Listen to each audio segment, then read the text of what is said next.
नक्कीच खूप आनंद होत आहे या ठिकाणी। स्टॅच्यू ऑफ नॉलेजचा हा प्रश्न गेली 4 वर्षापासून पेंडिंग होता आणि अनेक अडचणी कागदपत्रेच्या अनेक अडचणी त्या ठिकाणी निर्माण झाल्या होत्या आणि अनेक वेळेस मी कलेक्टर आणि आयुक्त कंटिन्यू आम्ही याचा फॉलोअप घेत होतो आणि ते एकावर एक आठी आणि कले मॉडेल्सच्यामध्ये आमचा बराचसा टाईम गेला आणि एक आठ होती या ठिकाणी 2 पुतळे होते आणि 2 पुतळे असताना त्या ठिकाणी एक दुसरा पुतळा कसं करणं हे एक आठ होती बाबासाहेबांचंच ते आठ टाकले होते त्या म्हणजे आपल्या संविधानामध्येच तो एक आठ असल्यामुळं ती संविधानामधली आठ जे म्हणतात ना ते आली होती आणि तो पुतळा जो ते आठ आदरणीय आपल्या फडणवीस साहेबांनी ते आठ शिथिल करून तो पुतळा 75 फुटात झाल्यानंतर त्या ठिकाणी नक्कीच पुढचा कुठं त्याचं पुतळ्याची व्यवस्था करू आपण असा ते आता हे पुतळ्याचं काम गेलेलं आहे कलेक्टर आणि SP आपलं कलेक्टर आणि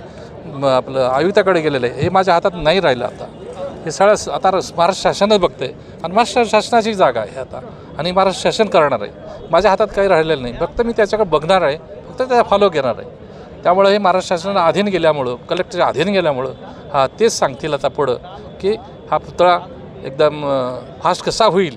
त्यांनी आज प्रयत्न केलेला आहे त्यांनी की आज पुतळे फटाफट हे करून घ्या। मी टेंडर प्रोसेस चालू झालेलं आहे काम, लवकरात टेंडर प्रोसेस होऊन ते पुतळा लवकरात लवकर 7-8 महिन्यात कसा उभारेल तेही लोक कामाला लागलेले आहेत आणि मला शाश्वती आदरणीय गव्हर्नमेंटची माझ्या फडणवीस साहेबांच्या आदरणीय शिंदे साहेबांच्या आदरणीय अजितदादाच्या लगेच त्यांनी ह्या पुतळ्याकडे चांगलं लक्ष देऊन ताबडतोब फास्ट आणि त्याला काही कुठलाही फंड कमी पडू देणार नाही। मी त्याची गळ घातलेली आहे आणि त्यांनी वचन दिलेलं आहे कुठलाही फंड कमी पडू देणार नाही आणि पुतळा या ठिकाणी उभारला जाईल।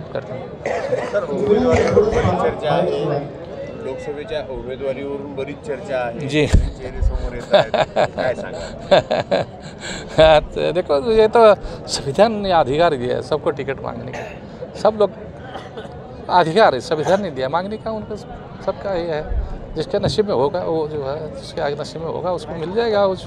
नशिबार होईल असं तुम्ही म्हणतायत, मात्र 5 वर्ष केलेली कामं त्याच्याही जोरावर तिकीट मागता येते, काय सांगाल त्याबद्दल? नक्कीच मला आवडेल सांगायला की आमची कोर कमिटी असते आणि ती कोर कमिटी निर्णय घेत असते आणि कामाचे नक्कीच मूल्यमापन नक्कीच होईल त्या ठिकाणी। मला विश्वास आहे जर माझ्या कामाची जर गुणवत्ता, माझ्या कामाची स्पीड आणि माझ्या कामाची जी काम करण्याची पद्धत, मी म्हणतो की आदरणीय जे विलासराव साहेबांनंतर त्याचा बसा घेऊन काम करण्याचा जर प्रयत्न केला असेल तर मी एक खासदार म्हणून ह्या ठिकाणी एवढं काम केलेलं आहे। तुम्ही जर माझे पुस्तक वाचाल या ठिकाणी रोयल कुच फॅक्टरी असेल, या ठिकाणी पीट लाईन असेल, या ठिकाणी ऑक्सिजनचे प्लांट असेल, दिव्यांगांसाठी 9000 दिव्यांगाला या ठिकाणी सामान दिलेलं आहे।